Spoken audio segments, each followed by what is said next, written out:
You know, I didn't have a rough childhood. At least it wasn't as bad as some of my clients that I work with. These guys that have gone through sexual abuse. I mean, being raped as a little boy, that shit, that sticks with you. That affects you for the rest of your life. Now, for me, I just felt like I wasn't loved. I felt neglected, abandoned in a lot of ways. And that's what this video is about. Like, we need to stop pretending that the shit that we went through doesn't affect us. Because I know for a fact that a lot of the things that I went through as a little kid, that still affects me. I built stories around why I wasn't being loved the way that I wanted to be loved. Like, what was wrong with me? I had an alcoholic father who never said he was proud of me or never said that he loved me. I had an emotionally unavailable mother who became so codependent on her own needs being fulfilled through us that I felt like I could never be a kid. And that shit sticks with you. It affects you long term for your whole life. That's where all the subconscious programming comes in. That's where we start to develop stories and programming and wiring our brains to say, this is my identity now. This is why I am the way that I am. This is who I'm going to be the rest of my life. And so what we need to do is stop pretending that what happened to us didn't matter. Like, okay, just get over it. There's so much shame that gets created around that too.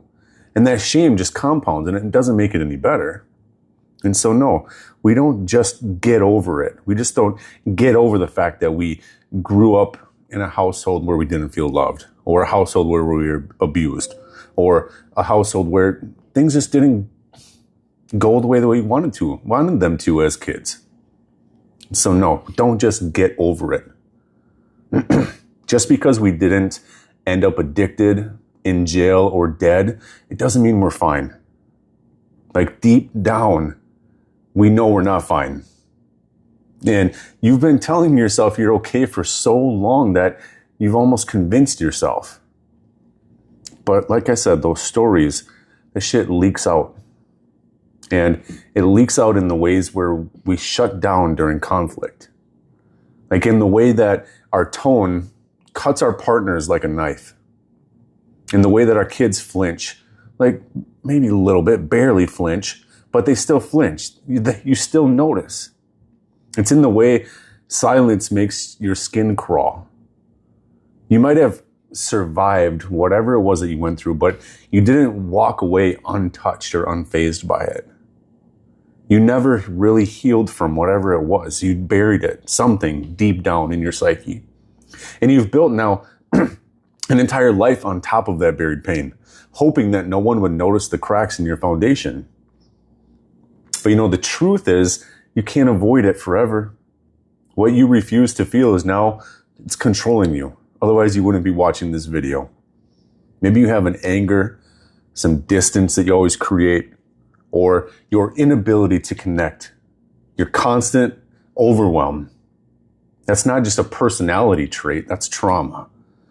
And no matter how successful you become, how disciplined you get, or how hard you grind, it will never go away until you turn around and you finally face it. The thing is, we were never taught how to deal with this stuff. We were taught how to shut it down. Taught that emotions are weakness, that needing support is soft.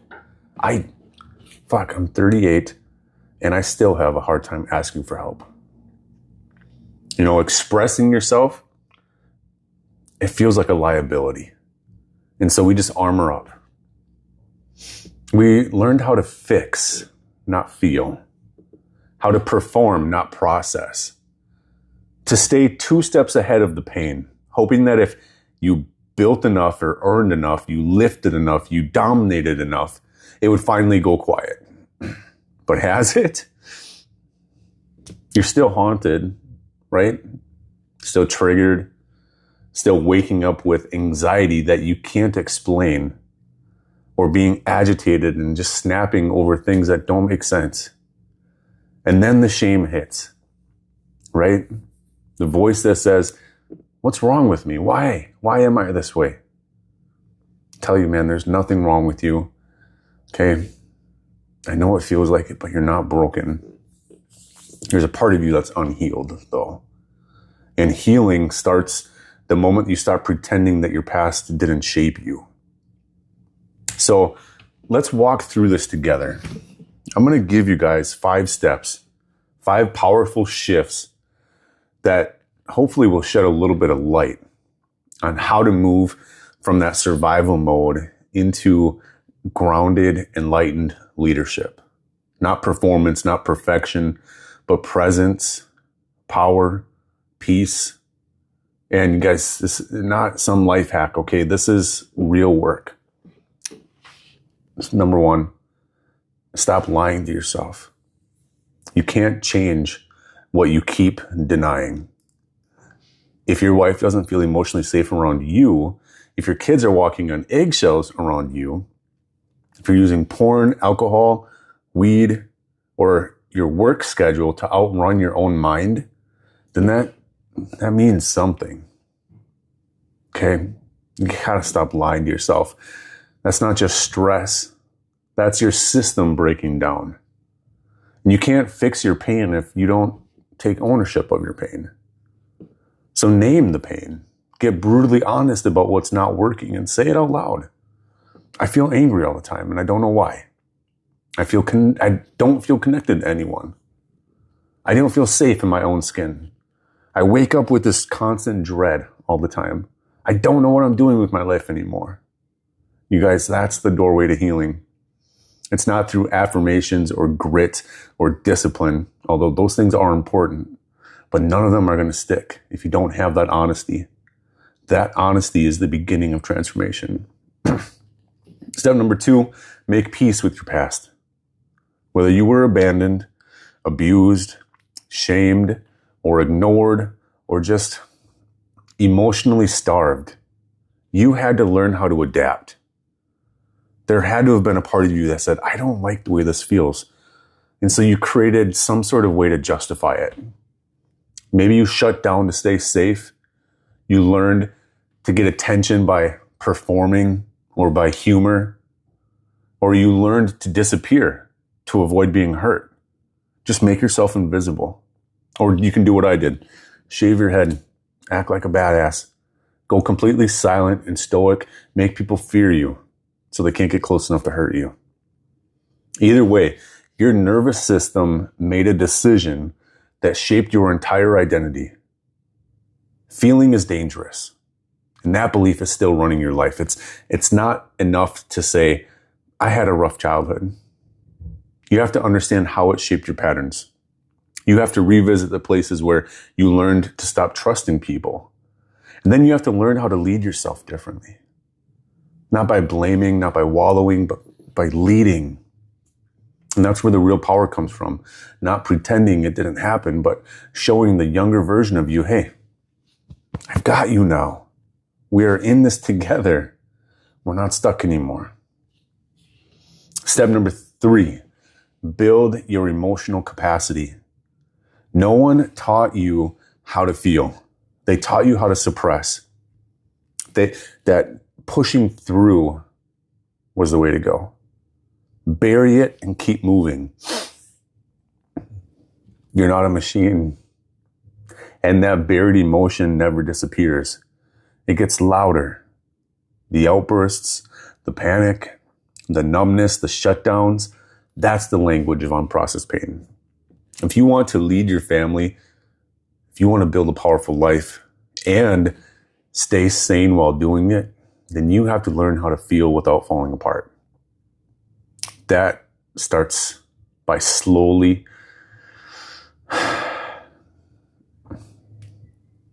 taking your life in a different direction. By slowing down enough to ask, what am I feeling right now? I know it sounds simple, but it's really not. You're going to resist it. You're going to want to go back to just fixing. You need to stay in the discomfort. Pain is the path. Say it out loud, guys. I feel anxious. I feel ashamed. I feel disconnected. No fixing. Just sitting with those emotions. The thing about emotions is that they are a chemical, biological process happening in your body. They do not last forever. If you read the Bible at all, that's where it says, this too shall pass. And that goes for the positive emotions too. Negative and positive emotions are nothing but a chemical response happening inside of our body to an outside stimulus. And so allow those emotions to just exist because your body will eventually metabolize them. Don't attach some sort of crazy story or feeling to the emotion. Okay, there's a big difference here. But that's what this whole process of emotional regulation is all about, guys. Being able to sit with that emotion and let it do its thing in your body without having to create and act out this in a manner that doesn't serve you or doesn't serve the direction that you want to go. If you're angry about something, sit with that anger. Don't react and create a feeling or a story that this person did me wrong and now I'm super mad about it. They didn't, like, whatever. It's just an emotional stimulus, emotion in your body. Let it happen. Because a regulated man, a man who can regulate his emotions, is a safe man. And a safe man is a powerful man. Step number 4, guys, find a brotherhood. Or at least a brother, somebody, another man you can talk to, because you were not designed to do this alone. But most men are emotionally starving, surrounded by people who don't actually see them. You need other men. Not just dudes who talk business or gym reps or fantasy football, but men who are walking the same road, who are willing to be vulnerable. Men who won't flinch when you talk about shame or addiction, fear or failure.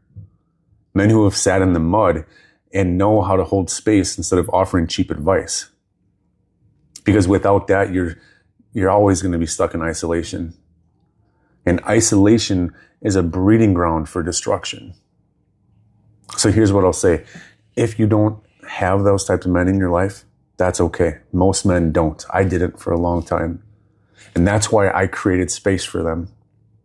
And if something in your chest, right, deep in here, is starting to tighten up while watching this, if your gut is telling you, I need this, then trust that feeling. There's a link below, guys, to connect with me. I don't want to try to fix you. I don't do therapy. It's just creating a space for you to drop the weight and to just speak your truth. You don't need a perfect sentence. You don't need to have all the words, all the answers. Just a willingness to stop carrying this by yourself. The biggest thing you have to lose is your pride. That's the first move, okay? Now, step number 5, lead from wholeness. This is what it's all about. Do you want to be a better father? Do you want to be a better husband? Do you want to just be a better man? Then heal the boy inside of you. Integrate with the version of you that got hurt, that made up those stories. Integrate with that person that's running your life now. Stop outsourcing your worth to other people. All of that comes from in here. You want to be powerful in your business? You want to be a more grounded partner? Guys, get regulated. Get clear. Get whole. Not perfect, whole. The world doesn't need more hyperproductive, emotionally hollow men. It needs men who are anchored, men who know how to say that I was wrong and I'm sorry and I mean it. Who know how to feel anger without becoming anger, without personifying that rage, who can sit with grief and still lead. That man is already inside of you, and he's just buried underneath decades of survival.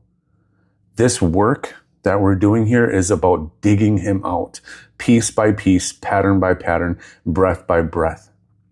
Let me be real with you guys. This doesn't get solved with another book, another podcast, or another video. This is called trench work.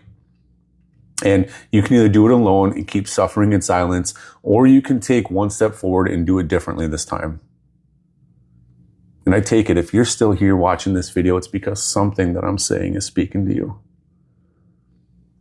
Not just intellectually, it's not just making sense, but something in your body is hearing this. And that's the truth rising to the surface. Don't ignore that. Follow it. Guys, the link is down below to connect with me. It's for men who are done pretending, men who are ready to talk without their masks, not needing to prove their performance. There's no pressure. It's just real words in a real space with someone who's walked through the same fire. You don't have to explain yourself, just show up. That's the first move. And if this video cracks something in you guys, say something. Drop a comment below and tell me what landed. You don't know what kind of ripple effect you'll have. Who will read that comment? How it'll affect their life? How it'll hit a nerve? Tell me what made you pause for a second and think. Okay? Do this for yourself because you matter. And this time you do not have to carry it alone anymore. If this hits you deep, guys, watch the next video right here, okay? Because we're not just healing the man. We are rebuilding the entire legacy. And it starts now.